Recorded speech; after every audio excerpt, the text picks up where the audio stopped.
मैं इन तमाम daily Vaser जो हड़ताल पर बैठे हुए हैं उनसे गुजारिश करता हूं कि मेहरबानी करके हड़ताल तोड़ के उठें। जैसे ही कमेटी का काम शुरू हो जाता है वो चीफ सेक्रेटरी साहब और बाकी अफसरों के साथ मिलकर अपनी डिमांड्स उनके सामने रखें। उनके डिमांड्स पे गौर करके जो कमेटी की रिकमेंडेशन होगी गवर्नमेंट उस पर काम करेगी।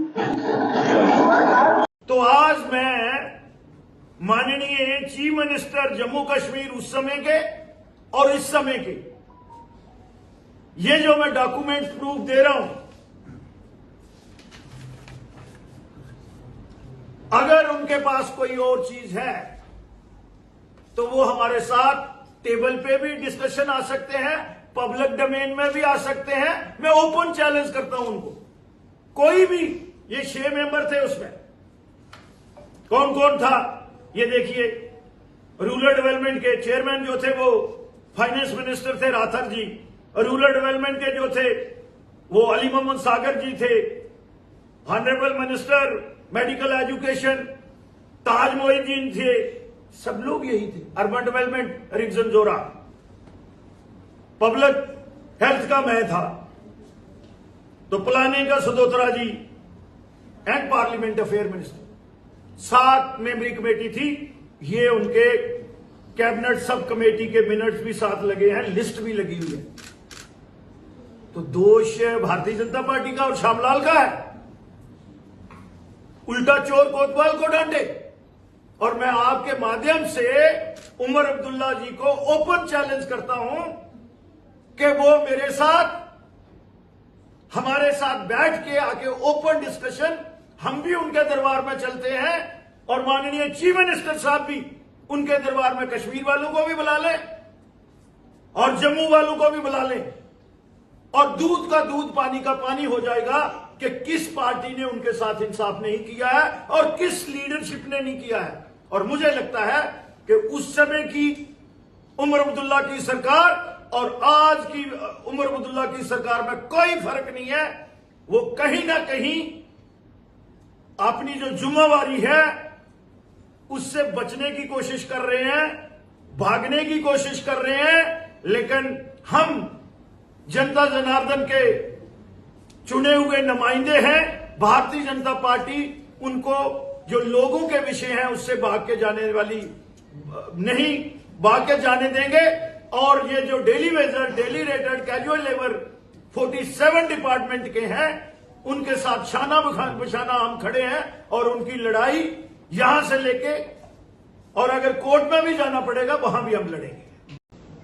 अब मैंने अपने अफीसरों को बोला कि सबसे ज्यादा थे, और मैंने कुछ ऐसी चीजें पाई जो मैं आज यहां खोलूंगा। तभी मैंने कहा, जब ऑनरेबल चीफ मिनिस्टर साहब ने मुझे वोट किया तो मैंने ये कहा कि मैं नेशनल कॉन्फ्रेंस को और प्रीवियस जितनी भी सक्सेसिव गवर्नमेंट्स रही हैं उनका कच्चा चिट्ठा जो है वो पब्लिक डोमेन में लेके जाऊंगा। तो ये रिकॉर्ड है, तो रिकॉर्ड बनाया मैंने, और उसमें जो बातें मेरे सामने आई वो आपको भी, मेरा ख्याल आपकी जमीन भी पांव के नीचे से निकल जाएगी। इन लोगों ने 11,984 लोगों को पक्का लगा लिया पीएचई में। कितना? 11,000, ऑलमोस्ट 12,000। जम्मू के कितने लगाए? 855। ये हालत करते थे हमारी। मेरा खून जो है वो खौल गया। और हमने फिर उसके बाद पूरा रिकॉर्ड इनका बना, और उसके बाद एक कैबिनेट सब कमेटी बनती है। ये कैबिनेट सब कमेटी, उसके चेयरमैन कौन है? जो इस समय हमारे स्पीकर हैं, राथर साहब।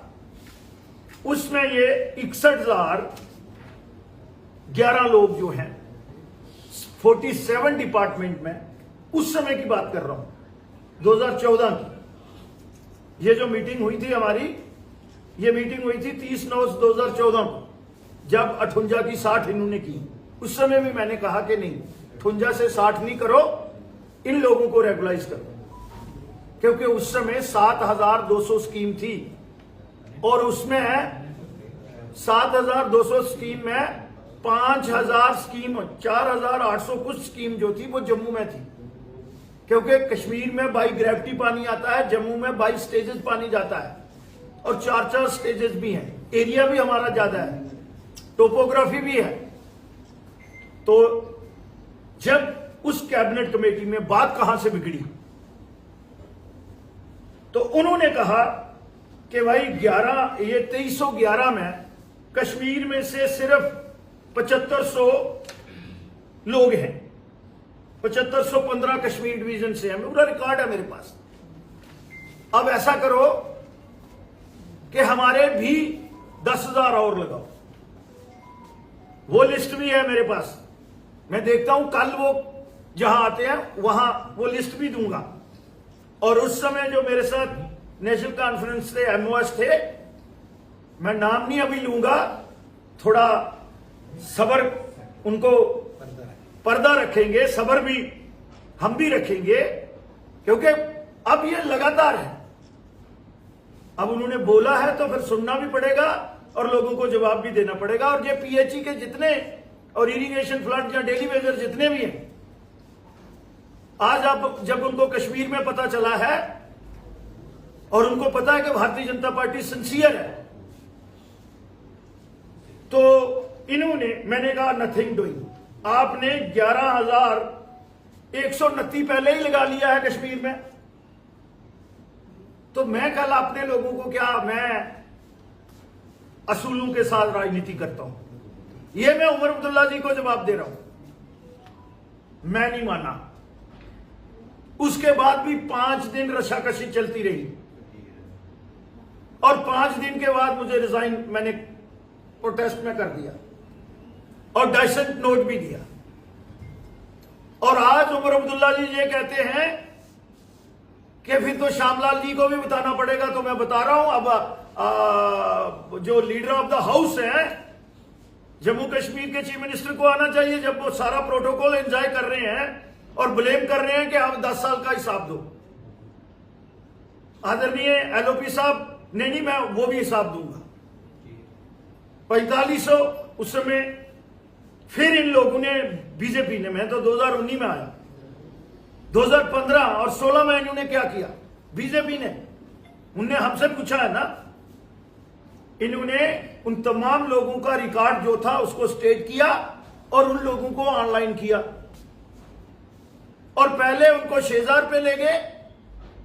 आज भारतीय जनता पार्टी और एलजी की गवर्नमेंट ने 9,310 रुपया उनको हर महीने 10 तारीख से पहले उनके अकाउंट्स में आता है।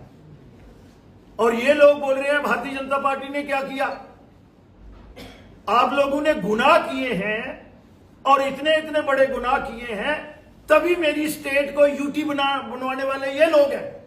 और आज फिर कहते हैं कि जनाब जल्दी जल्दी स्टेट दो, हम सब कुछ कर देंगे। तो भैया ये 94 से पहले के हैं।